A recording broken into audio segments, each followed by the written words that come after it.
छेरछेरा पुन्नी, बच्चों में मनुष्यता जगाने का पर्व।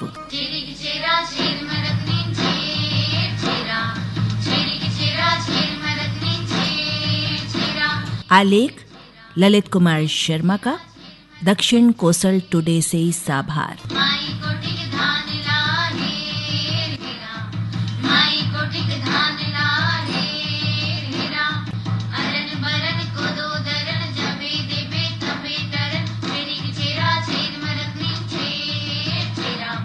हमारे देश की परंपरा तीज त्योहारों, उत्सवों, मेलों की है। मनुष्य हमेशा उत्सव में रहना चाहता है। कहा जाए तो हमारी परंपरा में वर्ष के सभी दिन उत्सवों के हैं। इन्हीं उत्सवों में हम छत्तीसगढ़ में छेरछेरा पुन्नी मनाते हैं। इस त्योहार में बच्चे बड़े उत्साह से भाग लेते हैं। कोई भी परिवार अपने बच्चे को भिक्षाटन करते हुए नहीं देखना चाहता, लेकिन साल में एक दिन ऐसा भी होता है जब परिवार के लोग खुद बच्चों को नहला धुला कर तैयार करते हैं, उन्हें अच्छे कपड़े पहनाते हैं और झोला पकड़ाकर घर घर भिक्षाटन के लिए भेजते हैं। यह त्योहार प्रतिवर्ष पौष मास की पूर्णिमा को पूरे छत्तीसगढ़ में छेरछेरा पुन्नी के रूप में मनाया जाता है। छेरछेरा, छेरछेरा, छेरछेरा, छेरछेरा, छेरछेरा। मान्यता है कि इस दिन दान करने से घर में अनाज की कोई कमी नहीं रहती। इस त्योहार के शुरू होने की कहानी बड़ी रोचक है। बताया जाता है कि कौशल प्रदेश के राजा कल्याण साय ने मुगल सम्राट जहांगीर की सल्तनत में रहकर राजनीति और युद्ध कला की शिक्षा ली थी। कल्याण साय लगभग 8 साल तक राज्य से दूर रहे। शिक्षा लेने के बाद जब वे रतनपुर आए तो लोगों को उनके आने की खबर लगी। खबर मिलते ही लोग बैलगाड़ी एवं पैदल राजमहल की ओर चल पड़े। छत्तीसगढ़ों के राजा भी कोसल नरेश के स्वागत के लिए रतनपुर पहुंचे। अपने राजा को 8 साल बाद देखकर कोसल देश की प्रजा खुशी से झूम उठी। तरी हरी नहा मोरे, नाना मोर सुवना, तरी हरी नहा मोरे, लोक गीतों और गाजे बाजे की धुन पर हर कोई नाच रहा था। राजा की अनुपस्थिति में उनकी पत्नी रानी फुलकैना ने 8 साल तक राजकाज संभाला था। इतने समय बाद अपने पति को देखकर वो खुशी से फूली जा रही थी। उन्होंने दोनों हाथों से सोने चांदी के सिक्के प्रजा में लौटाए। इसके बाद राजा कल्याण साय ने उपस्थित राजाओं को निर्देश दिए कि आज के दिन को हमेशा त्योहार के रूप में मनाया जाएगा और इस दिन किसी के घर से कोई याचक खाली नहीं जाएगा।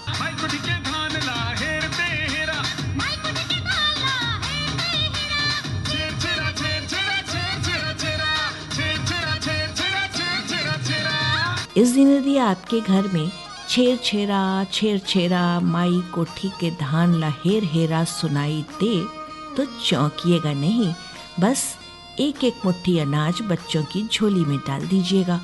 नहीं तो वे आपके दरवाजे से हटेंगे नहीं और कहते रहेंगे,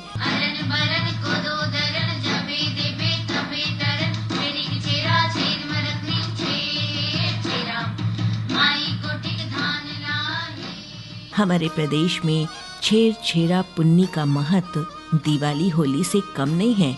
ये त्योहार पूरे प्रदेश में मनाया जाता है और इस दिन सामाजिक बैंक से लेना देना होता है। जाति समाज में लोग सामाजिक तौर पर इकट्ठे हुए रुपयों का लेन देन समाज में करते हैं तथा इसे ब्याज पर बांटते हैं। एक तरह से सहकारिता द्वारा आर्थिक सहयोग प्राप्त करते हैं। अन्न के दान ही महादान, सबले बढ़िया हमर किसान। अन्न के दान ही महादान, सबले बढ़िया हमर किसान। करे सुदामा कृष्ण जीला, अन्न के दान चाउर के दान। करे सुदामा कृष्ण जीला, अन्न के दान चाउर के दान। सुन ले भैया छत्तीसगढ़िया रे, सुन ले भैया छत्तीसगढ़िया, गोकर कीर्ति हवे महान। छेरछेरा छेरछेरा। सियान कहते हैं कि छेरछेरा के दिन मांगने वाला याचक यानी ब्राह्मण के रूप में होता है, तो देने वाली महिलाएं शाकंभरी देवी के रूप में होती हैं। छेरी 6 धन अरी से मिलकर बना है। मनुष्य के 6 बैरी काम क्रोध, मोह, लोभ, तृष्णा और अहंकार हैं। बच्चे जब कहते हैं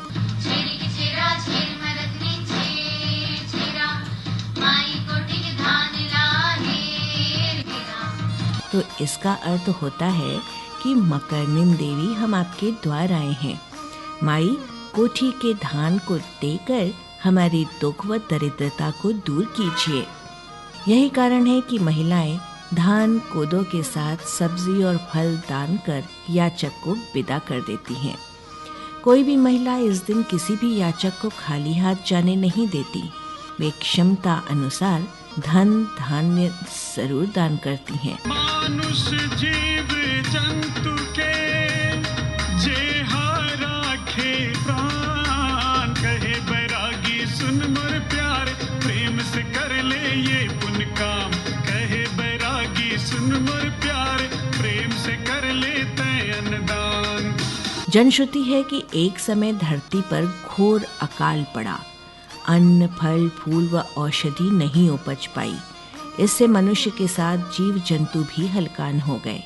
सभी ओर त्राही त्राही मच गई। ऋषि मुनि व आम जन भूख से थर्रा गए। तब आदि देवी शक्ति शाकंभरी की पुकार की गई। शाकंभरी देवी प्रकट हुई और अन्न, फल, फूल व औषधि का भंडार दे गईं। इससे ऋषि मुनि समेत आम जनों की भूख व दर्द दूर हो गए। इसी की याद में छेरछेरा मनाए जाने की बात कही जाती है। पैया लागो किसान मन के, जिन्हें भुइया के भगवान। पैया लागो किसान मन के, जिन्हें भुइया के भगवान। चिरई चुरगुन घलो अघाग, कतका करो जी मैं बखान। चिराई चुरगुन घलो अघाग, कतका करो जी मैं बखान। पौष में किसानों की कोठी धान से परिपूर्ण होती है। खेतों में सरसों, चना, गेहूं की फसल लहलहा रही होती है। हमारे प्राचीन शिक्षा के केंद्र गुरुकुलों में भिक्षाटन की प्राचीन परंपरा रही है। इन गुरुकुलों में एक आम नागरिक से लेकर राजकुमार तक शिक्षा ग्रहण करते थे तथा भोजन के लिए उन्हें अध्ययन काल में उदर पूर्ति के लिए प्रतिदिन भिक्षाटन करना पड़ता था। भिक्षाटन के पीछे उद्देश्य ये था कि इससे गर्व का शमन होता है तथा राजकुमार भी भिक्षाटन द्वारा समाज को समझ सकें। भिक्षा लेने वाले की दृष्टि हमेशा भूमि पर होती है। अन्न का महत्व समझ में आता है तथा करुणा का भाव उदय होता है। इससे भिक्षार्थी का गर्व एवं घमंड नष्ट हो जाता है एवं मनुष्यत्व का भाव जागृत होता है। हमारे तीज त्योहार हमें किसी न किसी रूप में मानव बनाने की सीख देते हैं।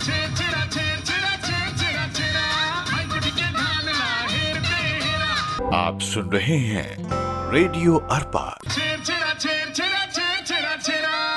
माई कोठी के धान